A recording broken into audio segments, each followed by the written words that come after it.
Tor Talakai, and today I'm gonna present Alexander the Great, or the tactics of Alexander the Great. Um, yeah, I'm gonna give you a little background of Alexander the Great, and then we're gonna go on to how he was a great leader and all that, and how he influenced. All right, a little background of Alexander the Great was that Alexander the Great was born in July 21st. Here's a little print because I don't know how to do the thing, but here's Alexander the Great was born July 21st, 356 BCE, and his father was Philip II, and his mother was Olympias. And a fun fact about that, like Alexander took over the empire, his father's empire, at a young age when his father got assassinated, and he was very young, like in his 19 or 20s, but it was very young.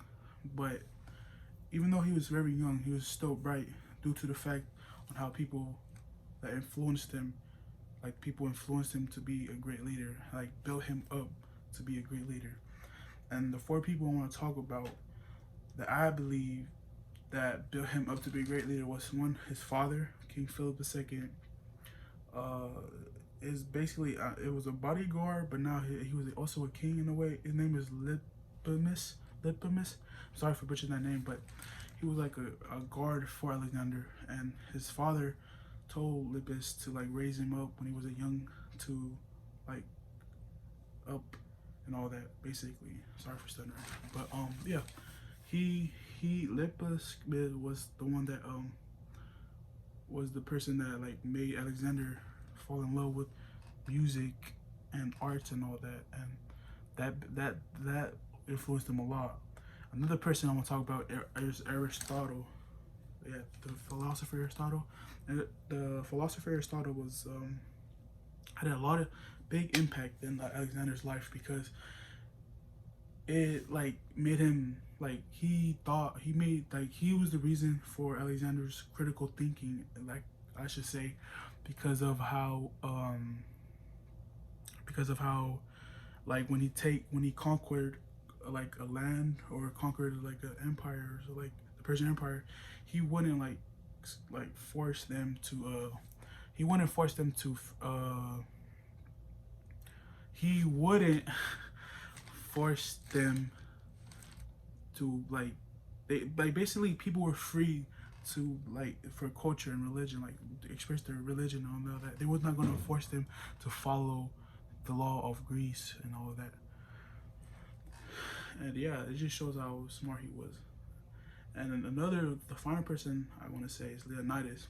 The reason why I say Leonidas was because Leonidas was like the cousin of his mom, Olympias, and the Leonidas taught the boy how to fight and how to ride horse and all that, and that's why he was a great. People know him as to be a great horseman, like because of Leonidas, and basically Leonidas built up his physique, and he wouldn't get tired in a battle, because they would, like Alexander would know is known for his battle and his tactics and all that.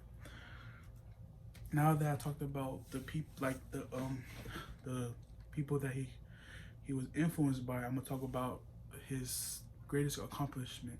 This greatest accomplishment was when he took down the Persian Empire. The Persian Empire was the first true power in that at that time, and they had like a military force of 2.5 million soldiers under them, and their empire was so vast, so big. It was from India all the way up to Greece, the north border of Greece. And I don't know if you can see this picture, but in this picture it shows how big it was. It's pretty big. Oh, here's a picture of yeah, that was a king of the Persian Empire. That was King Darius II, I believe.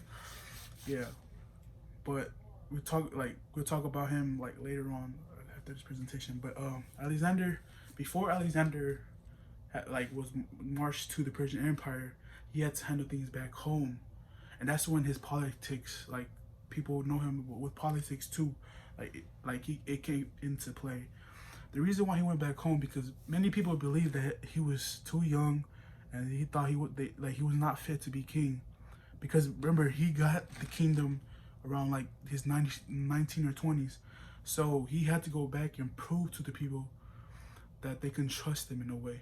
So he, like, you can see how smart he was because he already thought how he was gonna do it, and he believed that he made a propaganda up about how the Macedonians, like the 300, like Leonidas and all that, like he made it up saying that the reason why they're fighting against the Persian Empire and defending it as of right now was because was because they were protecting Greece, even though that was not their plan.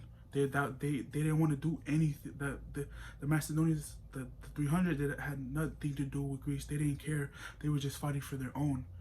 But he made it seem like they were fighting for their sake, and that caused everybody to follow him, even like the politicians and all that. But it goes to show like how wise and smart he was in politics, because he knew that he had to win people over. Because if you just rule with just straight like manpower, like you listen to me, it's not gonna work. Now that I've talked about how he was good at politics and had to go back home, I'm gonna talk a little bit more about how he took down the Persian Empire. The Persian Empire was already crippled at that time due to having civil war and suffering from back-to-back losses to the Greece because of how great they were becoming. Like basically they're like, this is the Persian Empire and they're almost there. Like they're almost at the peak. And but the thing is, the Persian Empire still had numbers, so that worked against Alexander's army too. So Alexander marched around like 334 BC, around that time, and he had 50,000 soldiers.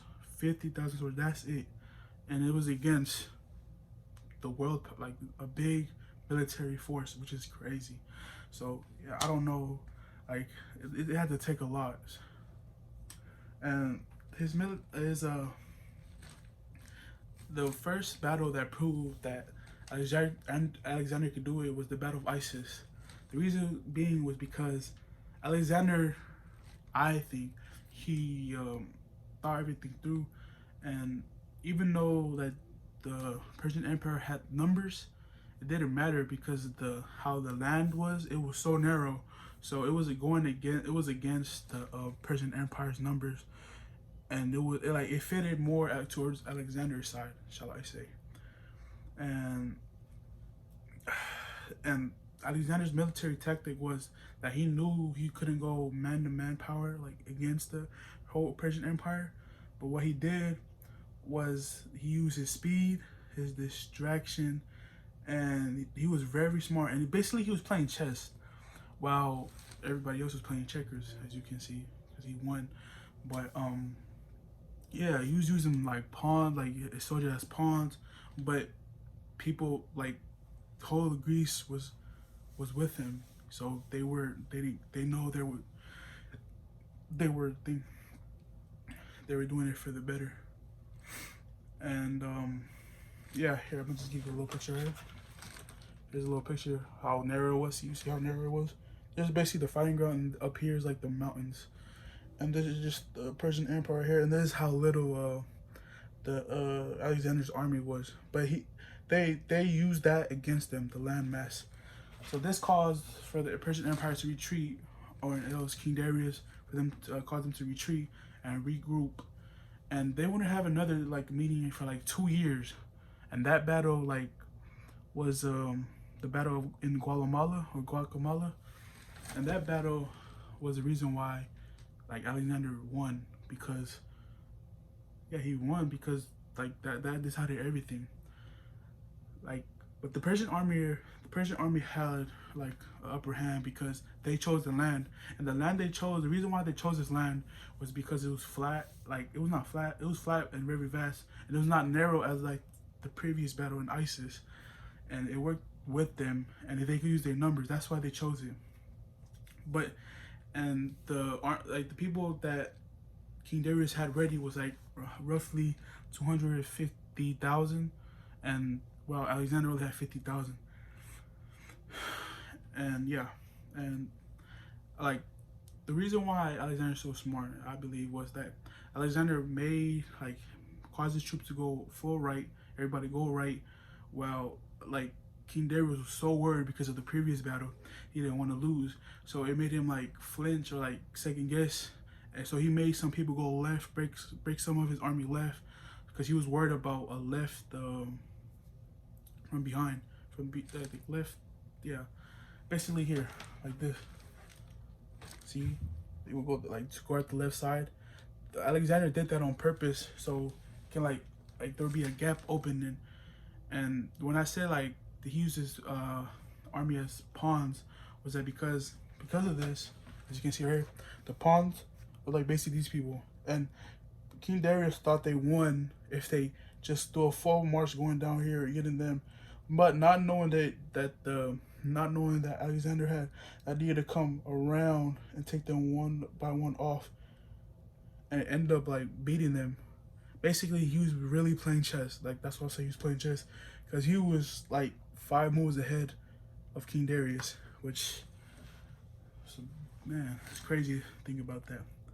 And I believe that's why, and that's how Alexander beat them, beat the whole and conquered everything. And like today, I believe that Alexander had like impact on today's society, on how you want to be a leader, how to become a leader.